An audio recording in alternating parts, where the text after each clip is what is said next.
భారతదేశం భారత సార్వభౌమత్వం మీద ఏప్రిల్ 22 పహల్గాం దాడి జరిగింది. ఈ దాడి వెనకాల ఉన్నవాళ్ళు పాకిస్తాన్ ప్రేరేపిత ఉగ్రవాదులు. లష్కర్ ఈ తోయిబా, దాని బ్రాంచ్ అయిన ద రెసిస్టెన్స్ ఫోర్స్. ఈ విషయం ప్రపంచానంతటికీ సుస్పష్టమే. భారతీయులకి ఇంకా సుస్పష్టం. మనం నరేంద్ర మోడీ గారికైతే ఇంకా సుస్పష్టమండి. ఈ విషయంలో ఏ తేడా లేదు. కానీ ఏప్రిల్ 22వ తారీఖున భారత పార్లమెంటు, భారత సార్వభౌమత్వం, భారతదేశం ప్రజాస్వామ్యం మీద అటాక్ జరిగింది కాబట్టి అంతర్జాతీయ చట్టాలకు అనుకూలంగా మనం పాకిస్తాన్పై దాడి చేయొచ్చు. ఏప్రిల్ 23వ తారీఖు నుంచి అనుకుంటున్నారు భారత్పై ఎప్పుడు దాడి, ఎప్పుడు దాడి, ఎప్పుడు దాడి, ఈ రాత్రే దాడి అనుకుని. కానీ నరేంద్ర మోడీ గారు ఇంకా తొందరపడ్డంలే, పాకిస్తాన్ మీద దాడి చేయడం లేదు. ఎందుకు ఇంత ఆలస్యం అనేది పెద్ద ప్రశ్న అండి. ఈ పెద్ద ప్రశ్నని మనం పెద్ద ప్రశ్నకి జవాబు వెతకాలి అంటే మనం నరేంద్ర మోడీ గారు రామధర్మాన్ని ఎంతలాగా ఫాలో అవుతారో చూడాలి. ఏ విధంగా అంటే ఎన్నో వందల సంవత్సరాల తర్వాత అయోధ్యలో భవ్య రామ మందిరాన్ని నిర్మించింది నరేంద్ర మోడీ గారు. నరేంద్ర మోడీ గారి జీవితమే రామాయణం నుంచి వచ్చింది అనుకోవాలి. ఆయన ఆర్ఎస్ఎస్ వింగు, విశ్వ హిందూ పరిషత్తులో ఆయనకున్న అసోసియేషన్ కూడా అందరికీ తెలిసింది. రామధర్మాన్ని తూచా తప్పకుండా అమలు పరిచేది నరేంద్ర మోడీ గారు. ఇప్పుడు పాకిస్తాన్ యుద్ధంలో, పాకిస్తాన్పై దాడి విషయంలో అసలు రామాయణం ఎందుకు, రామధర్మం ఏంటి అంటారు. కానీ అక్కడే ఉంది మతలబు. ఏంటంటే అది పాకిస్తాన్పై దాడి లేటు అవుతుంది, ఆలస్యం అవుతుంది. ప్రతి భారతీయుడు కోరుకుంటున్నారు పాకిస్తాన్కి గుణపాఠం చెప్పాలి, బుద్ధి చెప్పాలి అని. పాకిస్తాన్ను రగిల్చిన మత మౌఢ్యాన్ని పోగొట్టాలనుకుంటున్నారు. కానీ నరేంద్ర మోడీ గారు రామధర్మాన్ని ఫాలో అవుతున్నారు. అరే, రామధర్మం వల్ల యుద్ధం ఎందుకు ఆలస్యం అవుతుంది అనే ప్రశ్నకి వెళ్ళే ముందు రామాయణంకి ఒక్కసారి వెళదాం. చూడండి, రాముడు తన భార్యని ఒకడి ద్వారా కిడ్నాప్ అయింది. సీతమ్మని కిడ్నాప్ చేసింది రావణుడు లంకలో దాస్తాడు. ఎంతో కష్టపడి ఇప్పుడు ప్రస్తుతం ఉన్న నాగపూరు దగ్గరలో ఉన్న పంచవటి నుండి హంపి ద్వారా స్లోగా కోతుల ద్వారా, కిష్కిందల ద్వారా లంకలో సీతని కనిపెట్టడం జరిగింది హనుమంతుడితో. లంక దాడతారు బ్రిడ్జి కట్టి. ఇంకా యుద్ధానికి సన్నద్ధమైపోతారు. యుద్ధం మొదలు అనే సమయంలో రాముడు ఏం చేస్తాడంటే అంగదుడిని పిలిచి, నువ్వు రాయబారానికి వెళ్ళు, యుద్ధం వద్దు అని రావణుడికి చెప్పు, సీతని ఇవ్వమను, నేను ఎట్టి పరిస్థితుల్లో యుద్ధం చేయకుండా వెనక్కి వెళ్ళిపోతాను అని అంగదుడిని రాయబారానికి పంపించబోతాడు. అప్పుడు వెంటనే అక్కడున్న వార్ కమిటీ అని ఉంటుంది అనమాట. ఇప్పుడు మన క్యాబినెట్ కమిటీ అని సెక్యూరిటీ లాగా.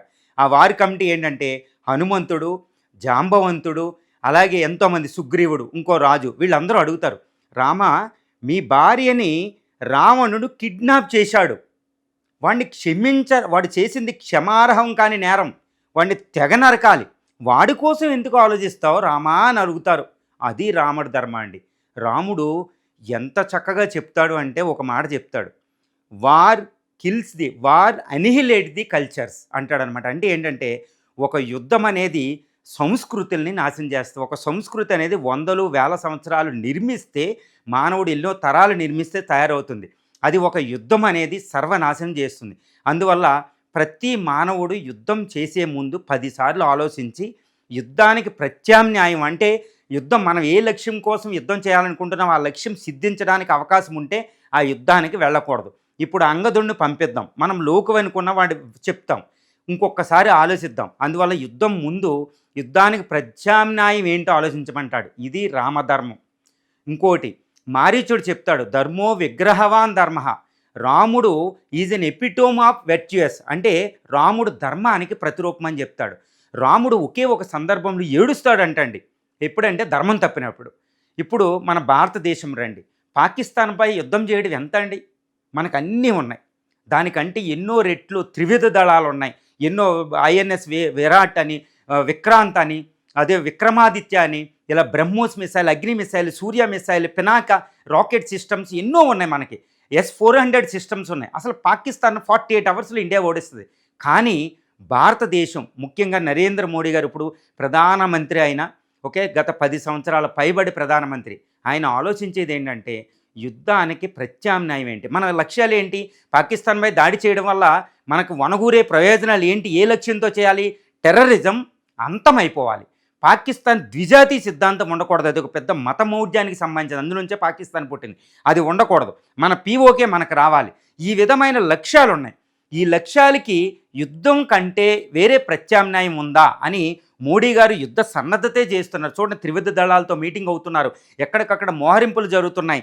ఎక్కడికక్కడ యుద్ధ సన్నద్ధత అయిపోయింది. నౌకాదళ దిగ్బంధం అరేబియన్ సీలో అన్నీ అయిపోయినాయి. కానీ యుద్ధం ఎందుకు చేయడంలా? ప్రపంచమంతా భారతదేశానికి సపోర్ట్ చేస్తుంది. మీరు యుద్ధం చేసినా ఏమీ అనే పరిస్థితుల్లో ప్రపంచం లేదు. అన్ని అంతర్జాతీయ చట్టాలకు అనుకూలంగా కూడా మనం ఉన్నాం. కానీ అప్పుడు రాముడు రామాయణంలో చెప్పినట్టు నరేంద్ర మోడీ గారు ఒకటే ఆలోచిస్తున్నారు. యుద్ధం ఎప్పుడూ నాశనం. అమాయక ప్రజలు చనిపోతారు. వాళ్ళు వీళ్ళు బాగానే ఉంటారు. కోట్లాది మంది చనిపోతారు. ఇప్పుడు భారత పాక్లో అణ్వాయుధం ఉంటాయి కాబట్టి అణుయుద్ధం జరుగుతుంది.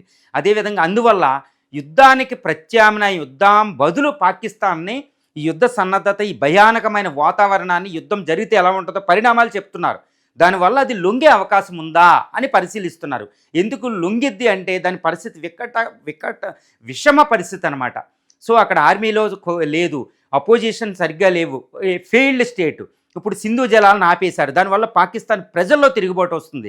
వాళ్ళ మీద ఎప్పుడూ లేదు. గత 75 సంవత్సరాల్లో ఒకటి ఉంటుందన్నమాట. అరే, పాకిస్తాన్ మీద 4 యుద్ధాలు జరిగినాయి, అయినా అది లొంగదు, ఇప్పటికీ పహల్గామ్ అటాక్ చేస్తుందంటే అద్భుతమైన ఒక బ్రహ్మాస్త్రాన్ని ప్రయోగించారు మోడీ గారు. అదేంటంటే సింధు జలాలనే ఆపేశారు. వాళ్ళకి నీళ్లు లేవు, ఎడారి అయిపోయింది, వ్యవసాయం, పరిశ్రమలు అన్నీ కుంటుపడిపోతాయి. ఇంకా ప్రతి ప్రజలు అంటే పాకిస్తాన్ 25 కోట్ల మంది ప్రజలు పాకిస్తానీ గవర్నమెంట్ మీద తిరగబడతారు. అది పెద్ద యుద్ధానికంటే ఎక్కువ అనమాట. ఇంకా పాకిస్తానీ ప్రజలే తిరుగుబడినప్పుడు వాడి నియంత అయినా ఆర్మీ అయినా ఉండలేరు కదా. అందువల్ల ఒక అస్త్రాన్ని ప్రయోగించేశారు ఆయన. 70 సంవత్సరాలు ఎప్పుడు ఎవరూ చేయలేదు. ఏ ప్రధాని ధైర్యం చేయలేదు. ఇందిరాగాంధీ కూడా ధైర్యం చేయలేదు. అలాంటిది ప్రయోగించేశారు కదా. అది యుద్ధం కంటే ఎక్కువ వాటర్ తీసేయడం అంటే. ఇప్పుడు అది దాని పరిణామాలు గమనిస్తున్నారు. పాకిస్తానీ ప్రజలకు ఒత్తిడికి లొంగి ప్రభుత్వం ఆర్మీ లొంగి టెర్రరిజాన్ని అంతం చేసిందనుకోండి, మనకి ఏం ప్రాబ్లం లేదు. పాకిస్తాన్ సుఖంగా ఉండాలి, భారతదేశం సుఖంగా ఉండాలి, ఎవ్వరూ నాశనం అవ్వకూడదు. ఇలా రామ ధర్మాన్ని ఆయన ఆలోచిస్తున్నారు. అందువల్ల ఈ నీతి యుద్ధ నీతి అంటారు. ఇప్పుడు భారతదేశానికి ఎన్నో ఉన్నాయి. యుద్ధం చేస్తూ కూర్చుంటే ఎలాగా? ఆర్థికంగా కావాలి, చైనాతో పోటీ పడాలి. 2047 నాటికి అమృత లక్ష్యాలు ఆ ప్రధానమంత్రి పెట్టారు. ఓకే, అందరినీ పేదరికం దూరం చేయాలి, సామాజిక న్యాయం సిద్ధించాలి, రాజ్యాంగం కోరుకున్న సామాజిక ఆర్థిక రాజకీయ న్యాయాలు సిద్ధించాలి. ఎన్నో లక్ష్యాలు ఉన్నాయి. పూర్వ వైభవం పోగొట్టుకున్నాం 250 సంవత్సరాల బ్రిటిషోడి పరిపాలనలో. ఆ పూర్వ వైభవం సంతరించుకుంటుంది భారతదేశం. 5వ అతిపెద్ద ఆర్థిక వ్యవస్థ ఇది. 1వ ఆర్థిక వ్యవస్థ వాళ్ళ 1వ స్థానానికి. అమెరికాను కొట్టి 2047 అంటే భారత 100వ స్వాతంత్ర దినోత్సవం నాటికి మనం సంపాదించుకోబోతున్నాం. ఈ పూర్వ వైభవం సందర్భంలో ఈ చిన్న దేశంతో యుద్ధం పెట్టుకుని అణుయుద్ధాలు ఇవి చేసుకుని ఆ ట్రాప్లో పడిపోయే యుద్ధం అనేది కుదరదు. సో మన రూట్లో మనం ఉండాలి. సో యుద్ధం అంటే పాకిస్తాన్ని క్షమించడం అని కాదు, పాకిస్తాన్పై దాడి చేసి ఏ లక్ష్యాలైతే మనం సిద్ధింప చేసుకున్నామో అవి యుద్ధం లేకుండా ప్రత్యామ్నాయ మార్గాలని అన్వేషిస్తున్నారు. అలా అని పాకిస్తాన్ గుణపాఠం కూడా చెప్పకుండా ఉండరు మోడీ గారు. సో ఈ విధంగా అయోధ్యలో భవ్య రామ మందిరాన్ని నిర్మించి రామ రామ అంటూనే ఉండే మోడీ గారు రామ ధర్మాన్ని అమలుపరచరా? అది ప్రపంచ కళ్యాణం కోసం, భారత కళ్యాణం కోసం, భారత వైభవం కోసం, భారత సుఖ సౌఖ్యాలు, అదేవిధంగా ఇరుగు పొరుగు ఉండాలి. విశ్వ శాంతిని కోరుకుంటుంది భారత రాజ్యాంగం. ప్రపంచ శాంతిని కోరుకుంటుంది భారతదేశం. ఇది రామాయణం అనేది ఒక భారతదేశంలో హిందూ మతానికి సంబంధించింది కాదండి, అది ప్రపంచ మతం. ఏ మతాలు లేనప్పుడు మొట్టమొదటి గ్రంథంగా ఆవిర్భవించింది, ఎన్నో సంస్కృతుల్ని ప్రభావితం చేసింది. ఆ రామాయణం భారత కుటుంబ వ్యవస్థ, సామాజిక వ్యవస్థ అన్నిటిలోకి వచ్చింది, రాజకీయ వ్యవస్థలోకి వచ్చింది. రాముణ్ణి ఏ ఫ్యామిలీ నుంచి వేరుగా చూడలేం. ఆ రామధర్మం ప్రకారం యుద్ధ నీతిని మోడీ గారు ఫాలో అవుతున్నారు కాబట్టి యుద్ధం ఆలస్యం అవుతుంది.